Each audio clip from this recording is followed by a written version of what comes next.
আসসালামু আলাইকুম, কেমন আছো সবাই? আশা করি সকল খুব ভালো আছো। তো আজকে চলে এসেছি জিলাপিওয়ালা বাইকে নিয়ে। আসলে তাকে জিলাপিওয়ালা বাই বলার কারণ তার অধিকাংশ ভিডিও আমি দেখি জিলাপি বানানো নিয়ে, মানে যখন সে জিলাপি বানায় তখনই সে করে থাকে। বিশেষ করে তার টিকটক ভিডিওতে আমার দেখা। তো তার আজকে কয়েকটা টিকটক ভিডিও জাস্ট তোমাদের সাথে শেয়ার করব, তোমাদের সাথে দেখব। তো চলো বেশি কথা না বলে শুরু করা যাক। আয়না মুছে কি লাভ, যদি চোখে থাকে ময়লা। সহজে পাইছো তো, তাই হীরার অভাব পয়লা। আমার জানা মতে বয়সটা হয়তো বায়ার না, বয়সটা আরেকজনের, বাট সে লিপসিং করছে আর সে কাজের ফাঁকে ফাঁকে এরকম টিকটক ভিডিও করে থাকে। ওটা হয়তো ভালোবাসার প্রেক্ষিতে। তো আমি তাকে বলবো যে ভাই, আগে কাজ বাজ করেন, না হলে জিলাপিটা পুড়ে যাবে, তারপর টিকটক ভিডিও করেন, ঠিক আছে?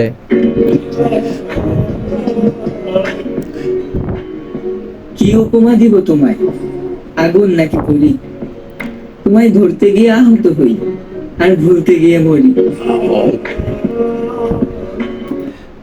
বয়সটা কে দিয়েছে বাট জানি না, তার মধ্যে পুরো আগুন আগুন আগুন বয়স, আর খুব ভালো ছিল বয়সটা। আর যাই করো, শরীরের যত্ন নিও তোমার। তোমার অজান্তে তোমার নিয়ে চিন্তা করি আমি, কারণ তুমি যে একতরফা একান্তই আমার। কাকা ছেকাতে গেছে নাকি? ওহে আরশের মালিক, দেহ হত্যা মহাপাপ, তোমার বিধানে কয়, তাই মন হত্যা করলাম। পথ থেকে গেছে আধারে।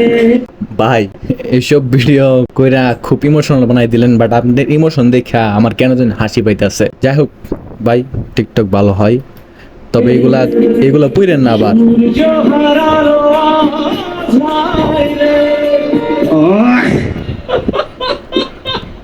ভাইয়ের খুব কষ্ট, সে টিকটকের মাধ্যমে প্রকাশ করে। তাকে প্রায় আমি দেখি জিলাপি বানানোর সময় সেই সব ভিডিও করে থাকে। তো তোমরা কারা কারা ওর ভিডিওগুলো দেখো, আর তোমাদের কি মানে ওর ভিডিও কেমন লাগে তা কমেন্ট করে জানাও। তো আর বেশি কিছু বলার নাই। তো ভিডিওটি ভালো লাগলে লাইক করো আর অন্যদের সাথে শেয়ার দিও। দেখা হবে নতুন কোনো ভিডিওতে। সেই সাথে সবাই ভালো থেকো, সুস্থ থেকো। আল্লাহ হাফেজ।